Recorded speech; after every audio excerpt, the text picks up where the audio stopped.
안녕하세요, 리사남입니다. 게임 시리즈 중 메타스코어 머스트 플레이에 4개가 선정된 괴물 타이틀이 있죠. 바로 헤일로입니다. 그 시리즈의 6번째 작품 헤일로 인피니트가 약 3주에 걸친 베타 테스트 이후 12월 8일 공식 런칭되었는데요. 소문만큼 대단한 작품일지 함께 보시죠.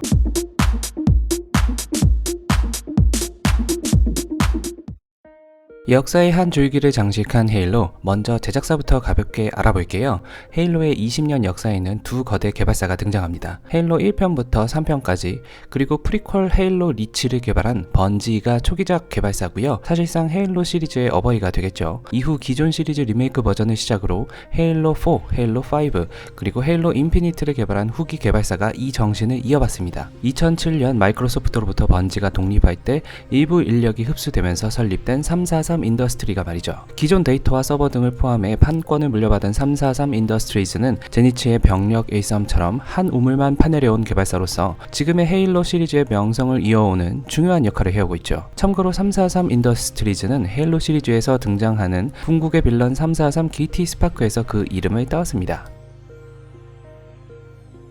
캠페인부터 볼게요. 일종의 세미 오픈월드 방식의 흐름 구성으로 약간의 비선형적인 방식을 채택했어요. 호라이즌 제로던과 비슷하다고 할 수 있겠네요. 스토리를 위해 주어진 미션 속에서 적과 대치하면서 성장하죠. 또한 이와 관련 없이 지역 점령을 해가면서 성장 요소를 얻습니다. 혁신적이진 않지만 적절한 거리에 배치되어 있는 빌런들, 그리고 맵 디자인이 고조차가 명확해요. 지루하지 않으면서도 입체감을 느끼게 한 맵 디자인이었고요. 이러한 시각적인 요소와 함께 버무려지는 게 사운드 트랙이죠. 특히 1편의 향수를 불러일으키는 사운드 트랙은 오리지널 팬들을 행복하게 만들기 충분했습니다. 이러한 맵 디자인을 가장 맛보고 즐길 수 있게 만들어 놓은 것이 그래플링 훅이에요. 뛰고 타고 쏜다의 개념에서 벗어나 끌어오고 끌려간다는 그래플링 훅에 무빙 디자인이 추가됐습니다. 리터너를 해보신 분들이라면 거의 딱 그 느낌의 속도감과 디자인이라고 볼 수 있겠는데요.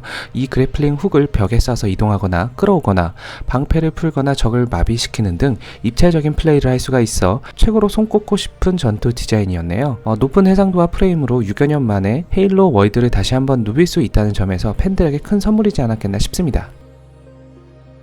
이번에도 스토리 구성에 대해 여지없이 호불호가 많은 상황인데요. 헤일로에 새로 입문하는 제 입장에서는 나쁘지 않았습니다. 시리즈 S로도 전혀 손색 없는 훌륭한 최적화와 그래픽, 몰입감 있는 컷신과 함께 적어진 등장인물이 좋았어요. 인피니트를 플레이하기 위해서 이전 스토리를 정주행했는데 고유명사의 남발 속에서 누가 누군지 머릿속에 잘 안 들어오더라고요. 아무튼 이전 작보다는 집중력 있는 스토리 진행을 통해 마스터 치프의 고독한 여정을 즐길 수 있게 해두었습니다. 그리고 그 안에서 다시 한번 마스터 치프라는 주인공의 과묵하지만 차갑지 않은 매력을 볼 수 있어요.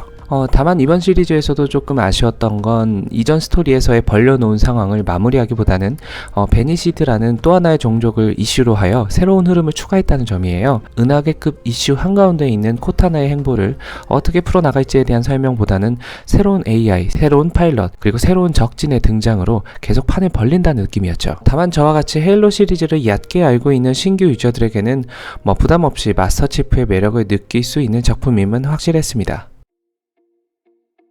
그러면서도 헤일로 인피니트에는 타 FPS 타이틀 대비 상당히 강화된 부분이 있습니다.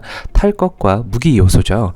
캠페인과 멀티플레이 할 것 없이 대부분의 하이퍼 FPS에서는 탈 것이 없는 편이에요. 그에 비해 헤일로 인피니트는 언제나처럼 근미래전에 가까운 전투 방식을 보여줍니다. 최초 헤일로 1편부터 등장한 워터호그, 고스트, 스콜피온 전차를 시작으로 펠리칸, 브루트 초퍼, 레이스 등 약 10여 개의 탈 것이 캠페인과 멀티게임의 맵 특성 및 규모에 맞춰 등장합니다. 이러한 탈 것만 잘 활용해도 게임을 쉽게 풀어나갈 수 있도록 해뒀습니다. 무기 또한 UNSC와 코버넌트 진영 무기들이 고루고루 등장하는데요. 1편부터 등장했던 원샷 원킬 근접 무기 에너지 소드를 시작으로 중력 해머, 중거리 소총류와 플라즈마 피스톨, 마지막으로 장거리 저격 라이플까지 주요 무기들 2에서 30가지가 등장해요. 하이퍼 FPS인 만큼 무기별로 완전히 다른 특성을 보여주기 때문에 무기 활용하는 맛이 있죠. 마지막으로 장비 측면에서 보자면 이전작 헤일로5의 스파르탄 차지와 그라운드 파운드 기술은 사라졌어요. 이보다 오히려 그 이전작에서 활용되었던 수류탄, 플라즈마 수류탄, 오버차지, 리펄스 등이 되돌아왔습니다. 여기에 그래플러가 추가되어 근접 무기와의 조합으로 100% 확정 딜링을 넣을 수 있는 전략 요소가 증가했죠. 이처럼 다양한 무기 조합으로 활용 가능토록 해둔 점에서 아주 재밌게 플레이하고 있는 중입니다. 이제는 멀티플레이로 넘어가 볼게요.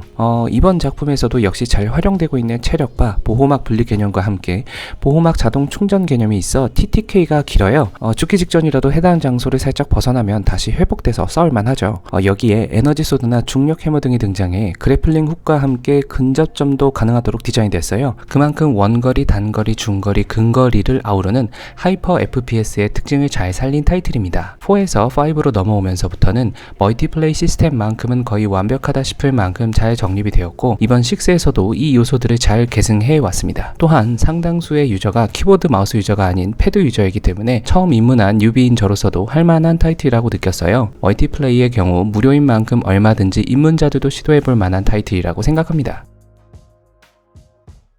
멀티플레이의 승리 방식은 기존 전통적인 승리 방식을 채택했습니다. 따라서 제한 시간 내에 높은 득점을 하는 진영이 승리합니다. 4대4 소규모 국지전 혹은 12대12 중규모 전쟁 양상이고요. 단순 데스매치뿐 아니라 깃발 탈취전, 지역 점령전, 파워시드 획득전 등 전략을 통해 승부를 가려야 하는 요소들이 많아 게임을 플레이하면 할수록 요령껏 전략을 구사할 수 있도록 짜임새가 있어요. 콜 오브 듀티 시리즈를 좋아하시는 분들이라면 여러 측면에서 블랙옵스 4와 많이 닮아있다고 느끼실 수 있으실 겁니다. 상당수 맵이 비교적 좁은 공간에서 여러 종류의 미션을 수행하는 전투 방식이에요. 특히 깃발 탈취전은 상대방 깃발을 탈취해 들고 이동하는, 아군을 호위하며 플레이해야 하는 전략 요소가 포함되어 알면 알수록 더 진한 재미를 느끼게 되더라고요. 마지막으로 대규모 전쟁인 12대12 빅팀 배틀은 판의 흐름을 좋게 이끌어가려는 팀플레이가 중요한 맵이랄까요?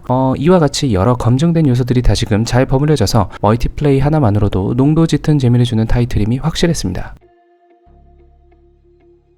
지금까지 헤일로 시리즈의 최신작 헤일로 인피니트에 대한 리뷰였는데요. 멀티플레이만큼은 무료로 플레이가 가능하고 게임 패스 유저들에게는 데이원 서비스가 제공되는 작품인 만큼 꼭 플레이 해보시길 바라면서 영상이 도움이 되셨다면 구독과 좋아요 부탁드립니다. 다음 영상으로 또 다시 찾아뵙겠습니다. 이상으로 리사남이었습니다.